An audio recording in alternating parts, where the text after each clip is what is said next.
Hi there and welcome to the channel, and in this, my first video of the year, I'll provide a preview of my reading for January, but before I come on to that, I have two items of channel news, both of them rather exciting.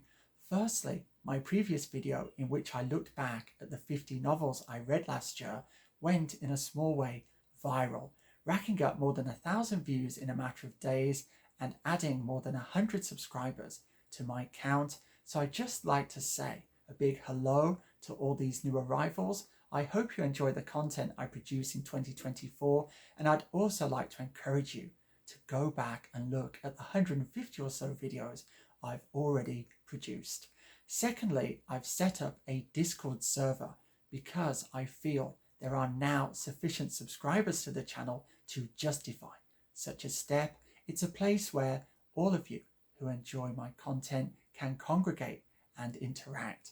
So far, there are just 3 members, including myself, but hopefully after this video, the numbers will begin to swell. So the link is in the description. Please check it out. Okay, I'm ready now for my preview of January's reading. So let's begin.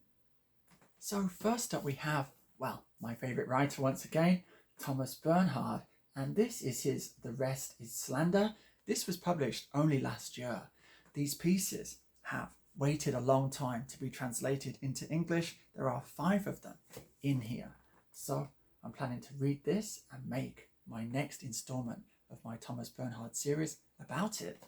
Then another writer I'm making a series about, and it is Marguerite Duras. I want to make a video about Summer Rain. I've already read it, but I'm going to reread it more carefully, make a few more notes this time. So Summer Rain.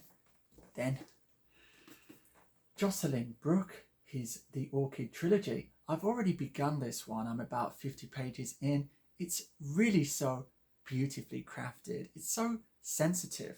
Jocelyn Brooke actually is not best known for his fiction, but rather as the editor of the Journals of Denton Welsh. This is the 1973 second edition, 50 years old. It's since been superseded by the Michael Delanoy edition, but this is also a very good book. So the Orchid Trilogy by Jocelyn Brooke.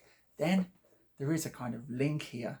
Barbara Pym is the next one, her Excellent Women. I've got all of Barbara Pym's novels here. She attracts a very loyal fan base who tend to read all of her novels and just lament the fact that there aren't more of them and more writers who write like her. So Excellent Women will be a reread, and I may make a series of these. Actually, the link being that Barbara Pym was a huge fan of Denton Welsh. Then Denton Welsh and Barbara Pym are both often compared with Jane Austen. So I've only read one Jane Austen novel so far, Northanger Abbey. So in January, I'll add another one. What's this? Sense and Sensibility, a classic. Then French literature, more of it. It is Guy de Maupassant. This is a collection of 57 of his tales, and it focuses on the supernatural ones, and it's rather slow going for me. My French isn't amazing, but I was counting up and I've read now 15 of them, so I'm a quarter of the way through. I usually just read 1 or so a day if I can just find time in the mornings. Yes, this. And also, because of reading this, I think I'm on 91 short stories for 2023. I'm going to read 9 more of this, and then I'll have 100, and I'll do a video picking out the best short stories of the last 100 or so I read. Next, another French writer. It is Nathalie Sarraute. I think we say her name, something like this. It's The Planetarium. I'm about 60 pages into it. It's kind of a mix of Alberto Moravia, Juan Rulfo, and Virginia Woolf. It's rather good. The narrative perspective just slides from character to character, so you're not always sure whose mind we're in, whose thoughts we're receiving, but it is just wonderfully done. Next, one of my other favorite writers. I have many favorite writers, but this one for his short stories, they are absolutely amazing. But here is one of his novels. It is the mighty Pirandello, and this is the late Mattia, Pascal in a New York Review of Books edition. Often the type on these was so small that it would put me off, but this one, the type is larger, and I do now have my high-powered reading glasses, but we will give this a try. I've read the first 10 pages or so, and with this writer, he's just a master.